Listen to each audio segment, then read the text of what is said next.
So now we will talk about the cuts of poultry, yield and simple Indian preparations.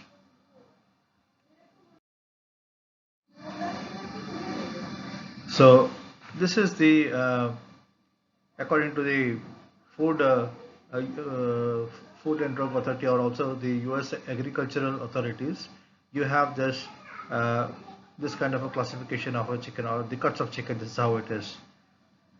So we have already done this before practically. However, just to remind you all, on the top you have this is the breast over here, and below the breast, along this particular formation, on each side you have got a supreme, or what is called the tenderloin inside.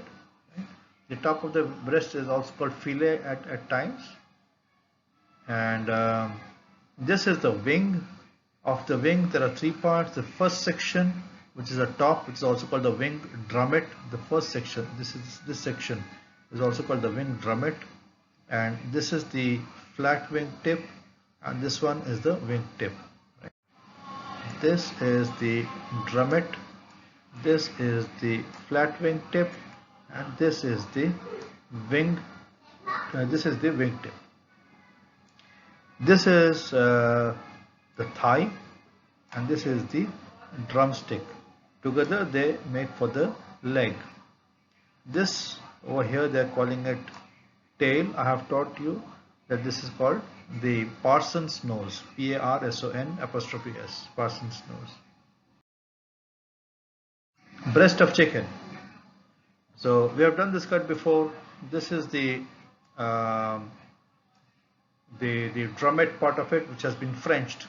So removal of the flesh and the skin attached to the bone, cleaning it, rubbing it with a knife. That's called Frenching, as you recollect. Frenching is a term which we had studied. F-R-E-N-C-H-I-N-G, Frenching. Yes. So this is how the breast would look for most the modern preparations. Be it this looks like an Asian preparation to me, but even continental preparations would have the chicken looking like this, the breast looking like this. They could also be cut. Now, this particular example over here is it is a it's called schnitzel. It's schnitzel, which is an item from Vienna. It is the same breast which has been flattened and crumb fried. Yeah, escalope or schnitzel it's called. So that is how your chicken breast would look after it has been removed. Of course, these are without the wing part of it, or the drummet part of it. If you look at chicken legs, that's a grilled option of chicken leg. The whole thigh and the drumstick together are grilled over here. That's a fried or a roasted option. And this is what the raw chicken leg would look like. So the top part is the thigh, and so this is the tangdi, or the drumstick part of it, and this is the thigh part of it. We come back to it, tangdi. This is what a tangdi. You have different preparations, either it is grilled or crumb fried, or over here it is raw marinated. Drums of heaven are not to be confused with drumstick. Drums of heaven are lollipop. They are preparations from either the drummet or from the flat wing tip. So typically either continental or Chinese preparations, both ways they can be worked out. That's what it looks like. So this is the second joint and the third joint. This is the flat wing tip, and this is the wing. This is the flat wing tip, and this is the wing tip. So together they are usually used for making the lollipop. Some places they keep the flat wing tip on, and some they don't. Within this flat wing tip, there are two bones: a thicker bone and a thin bone. This bone is a thicker bone, and this bone is a thinner bone. So the thinner bone is removed, and the thicker bone is kept on, and the meat and the skin is turned inside out to make the lollipop shape. That is the whole technique of making lollipop. Curry cuts, this is what we are more familiar with in Indian cuisine, and relation to cuts, they are used for curries. pretty much random cuts of more or less equal size.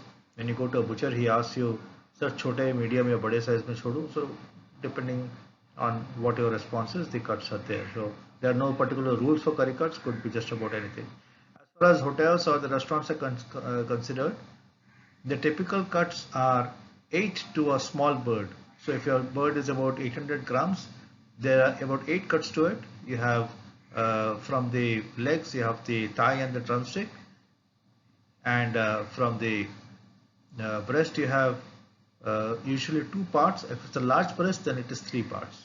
So like I said, there are no real rules for curry cut, but whatever it be, if it's a large establishment, there are rules as to how many pieces there will be. That's what a curry cut. Tandoori chicken, yeah, we are all familiar with it, what the cuts of it. There's a tandoori leg over there, corresponding breast would also have a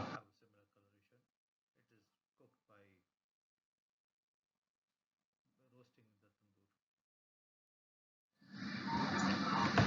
the tandoor. Okay, yield. This is a concept that has been discussed earlier, but however I'll come on to it once again. Yield is the processed weight by original weight. Now, what is after a chicken, after a maybe it is brought live and then it is dressed, or maybe it is brought dressed and then it is cut into cut into portions that can be served, or maybe it is made into boneless. So either ways, you have the original weight and you have the processed weight. So the ratio of processed weight to the original weight into 100% is what yield is. That is what you have to remember, the formula, and it's a practical application formula over here. Now here is an example of yields of 3 different types of chicken over here. So you have tandoori chicken, you have curry cut, and you have boneless chicken here. So now look over here. If we take any example, in tandoori chicken we have purchased 421 birds which were live, and the live weight was 502 kgs, which means the average weight of each bird was about 1.19 kg. So very small bird, you know. Tandoori chicken, we have used very small birds over here. So the dressed weight of this total 502 kg was 275 kgs. Not much has been done. The whole bird had been used, so all of it can be used for processing the tandoori chicken. So the yield over here is 54.9%, which is 275.5 divided by 502 into 100%, you'll get 54.9%. Similarly, curry cut, we have had 550 kg birds, 50 kg of chicken, and then you see they were little larger birds as comparison. The tandoori chicken was 1.2 kg roughly. This is about 1.5 kg. Yeah, that is the live weight, average live weight. And then we have brought it down to the dressed weight. So 550.7 kg now gives me 319.5 kg. So the yield over here is 58%, right? So the point to be noted here, the tandoori chicken gave me a smaller yield, and this is giving me a larger yield, the curry cut. The curry cut is giving me a larger yield because the birds are larger, right? So it is giving me a little larger yield, but it is right now not ready for curry cut. Now what happens is, it is further cut down into curry cuts, where there is trimming loss and things which are not consumed. They are removed. Many times in restaurants, what they do is they would remove the neck part and trim away a little bit of the carcass, remove the tips of the bones and so on. So what happens is, instead of this 319.5 kg that you started on with over here, you end up with 301 kg, which means the yield as compared to this is 94.2% as compared to this weight, right? So the total yield over here we are looking at is 54.7%. This is also called the throughput yield. Final yield divided by original weight. Now you see there are two processes that it has gone through over here. First, it has been dressed, and second, it has been converted to curry cuts. So it has gone through two processes. The final output of the second process divided by the original weight into 100% is what the throughput yield is over here. So over here 54.7% is called the throughput yield. And there's a third category also. We have boneless chicken over here. So boneless chicken, you had 526 kgs roughly. And interesting is they are little larger birds, because larger birds tend to give you little larger yield. So as you can see, when you have got the dressed weight of this bird, it is 61.2% as compared to 58% for the curry cut or 54.9% for the tandoori chicken. And then finally, then this bird is further reduced. 322 kgs is further cut down into boneless chicken, and you get 195 kg of boneless chicken. So over here also you have two steps. Step 1, wherein it is reduced to a curry cut, into dressed chicken, and step 2, it is reduced to boneless chicken from the dressed chicken. So the final yield is 37.1%, right? That is the throughput yield over here. Obviously, if you had chosen smaller birds, you would have got even a lesser yield, because over here itself the yield, we can understand that larger bird means larger yield.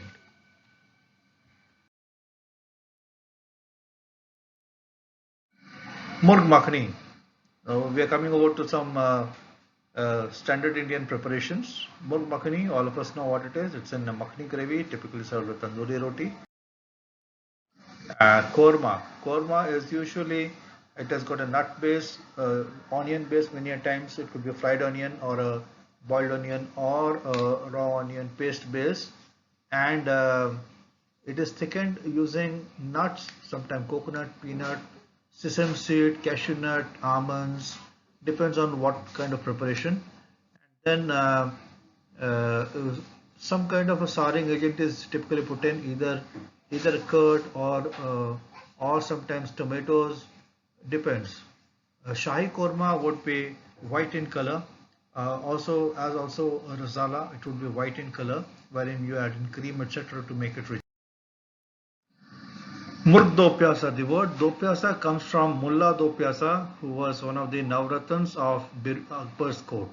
You have heard of Birbal. So this is Akbar's court. He was one of the Navratans. Murg do Pyasa.